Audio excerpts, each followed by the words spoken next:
scanning, and distractions. These are the things that cause 2,270 teenagers to get into fatal car wrecks each year. The purpose of this speech is for you to agree that teens in Mississippi need more depth to their driver's education. Everyone in here probably has their license, which means that you've probably been in a car wreck or you've had a really close call with one. You all probably also have a teenager in life that you care about. I have been researching on the statistics of teens and their driving records in Mississippi, and since the 5 car wrecks we had in my hometown last year, within a month of each other, that were all caused by teenagers, I decided to start researching on this topic of teenagers.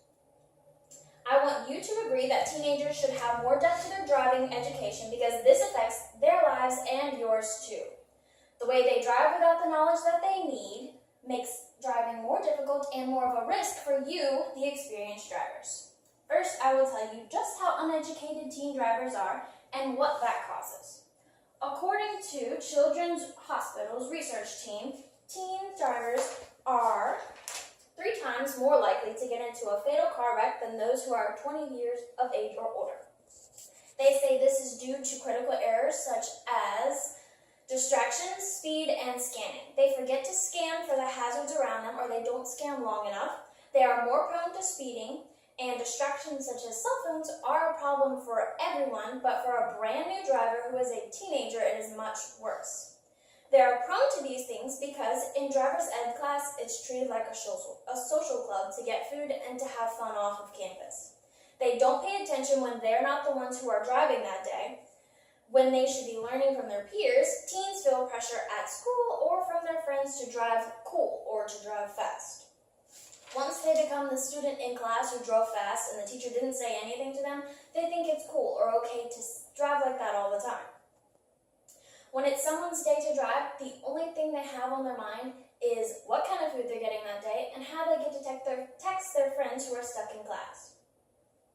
Second, I want you to know what can be changed to fix this shallow education problem.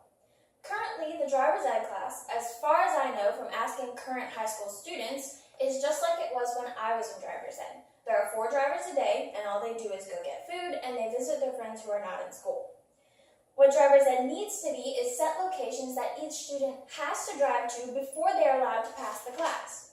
And there should be a location for each difficult traffic situation, such as merging onto the interstate, yielding onto the highway, crossing an intersection, driving on the highway, turning off the highway, and other complex traffic situations.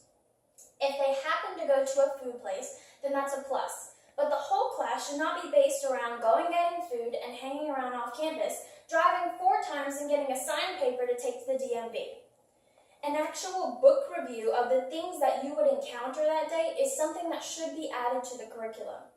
KidsHealth.org, a website that continuously reports on how to raise and teach children of all ages, agrees with me whenever I say that we should add that into the curriculum for teens when they're driving. Instead of sending teens out into the driving world with the just permit knowledge and a teacher who sometimes falls asleep while you're driving, they should be given reviews and checklists to take whenever they're driving with their parents or even when they're not driving, even in class. There should also be a second backup teacher just in case the first teacher is sick. They should drive on the weekends. They should also be required to drive once at night and even a few times in the rain. I would like to say lastly that if these implications are not made, it will be you, the experienced drivers, that get the short end of this stick. Thrillist, a blog on safety, says that in Mississippi alone, you have a 1 in 2,000 chance to get into a fatal car wreck. That is not saying that you, the driver, will be the fatality in that wreck, but I guarantee you that if you are to get into a wreck with a teenager, the odds will not be in your favor.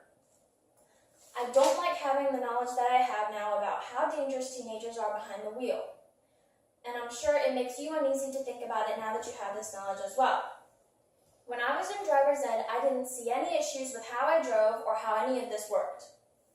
But now that I have experienced how reckless teenagers are becoming behind the wheel and the research that I've done, and the 5 wrecks in this town alone due to teenagers driving, I think it's time something's changed.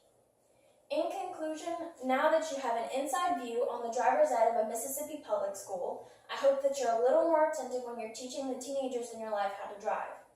I told you about the things that distract teenagers, why they become a habit of distractions for teenagers, and how we can fix them. I have personally experienced driver's ed. I've been researching this topic for almost a year, and just like all of you, I've battled them on the highways. Everyone here must drive home after this speech, and that wouldn't be such an issue if teenagers also didn't have a curfew to meet and weren't speeding to get home. I don't want to have to worry about my brother whenever he starts driving with his own license, and I'm sure none of you want to worry about having to battle against teenagers or worry about the teenagers in your lives whenever they start driving. So let's start implementing these ideas and change their education so that we know that they'll be safe